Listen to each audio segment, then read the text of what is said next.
प्यारे बच्चों, आज हम क्लास 10th में हिंदी की पुस्तक बसंत से पाठ 2 राम लक्ष्मण परशुराम संवाद के बारे में जानेंगे।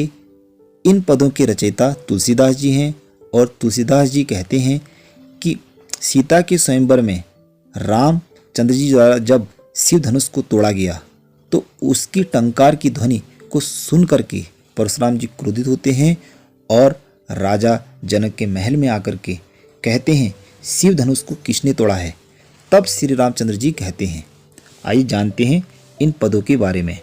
नाथ शंभुधनु भंज निहारा होइए केव एक दास तुम्हारा। यानी कि श्री रामचंद्र जी कहते हैं, हे नाथ, आपका ही कोई एक दास होगा जिसने यह शिव धनुष तोड़ा है। आयेसु काह कही किन मोही। यानी यहाँ पर श्री रामचंद्र जी कहते हैं, आप ही बताइए क्या आज्ञा है, मुझसे क्यों नहीं कहते। यहाँ पर श्री राम जी कहते हैं, सुनि रिसाए बोली मुनि मोही। यानी कि सुनि रिसाए यानी क्रोधित होकर के परशुराम जी कहते हैं, सेवक सो जो करे सेवकाई। यानी जो सेवक होता है वह सेवा करता है, जो सेवक होता है वह क्या करता है, सेवा करता है। अरि करनी करी करह कर ई लड़ाई। अरि करनी करी करह लड़ाई। यानी कि शत्रु का काम करके तो लड़ाई ही उससे करनी चाहिए। यानी कि जिसने ये शत्रु जैसा काम किया है उसके साथ तो लड़ाई ही करनी चाहिए। सुनहो राम जेहि शिव धनु तोड़ा। हे राम, सुनिए जिसने यह शिव धनुष तोड़ा है। साहस बाहु सम सो रिपु मोरा। यानी कि वह सहस्त्र बाहु के समान मेरा शत्रु है। सहस्त्र बाहु के समान मेरा क्या है, रिपु माने शत्रु है, मेरा शत्रु है। सो बिल गाव बिलाई समाजा। और वह इस समाज को छोड़कर अलग हो जाए। यानी कि वह इस सो बिलगाव माने अलग, बिलाय माने छोड़ करके, यानी कि वह इस समाज को छोड़ करके अलग हो जाए।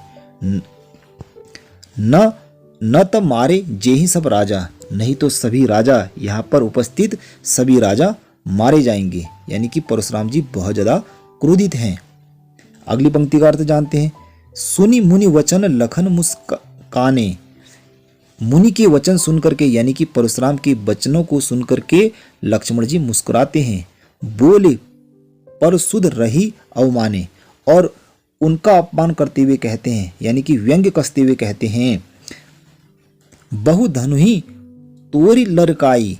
यानी कि हमने बचपन में बहुत सारे ऐसे धनुष तोड़े हैं। कभू न असी रिस किन्हीं गुसाई। किंतु कभी भी किसी ने हम पर क्रोधित नहीं किया, यानी कि क्रोध नहीं किया। ऐसे धनुष तो हमने बचपन में बहुत सारे तोड़े हैं, लेकिन किसी ने भी क्रोध नहीं किया जैसा आप कर रहे हैं। ऐसा लक्ष्मण जी परशुराम जी से कहते हैं। ये ही धनु पर ममता के ही हेतु। और यहाँ पर कहते हैं लक्ष्मण जी परशुराम जी से, इस धनुष पर आपकी इतना प्रेम क्यों है, यानी कि आपका इतना प्रेम क्यों है। सुनी रिसाई कह भृगुकुल केतु।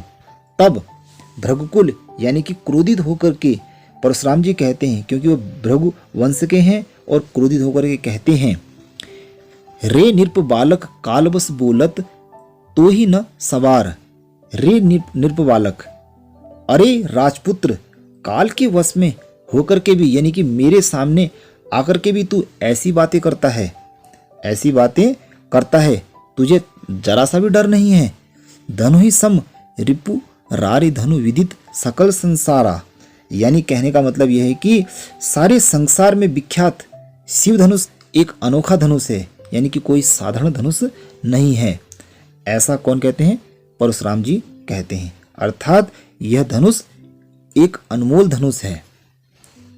तो प्यारे बच्चों, तो आज हमने राम लक्ष्मण परशुराम संवाद के बारे में जाना। यदि आपको वीडियो सही लगी तो प्लीज़ लाइक, सब्सक्राइब और शेयर अवश्य कीजिए। प्यारे बच्चों, मिलते हैं नेक्स्ट वीडियो के साथ। तब तक के लिए सभी यूट्यूब भाइयों को मेरा नमस्कार। Thank you very much.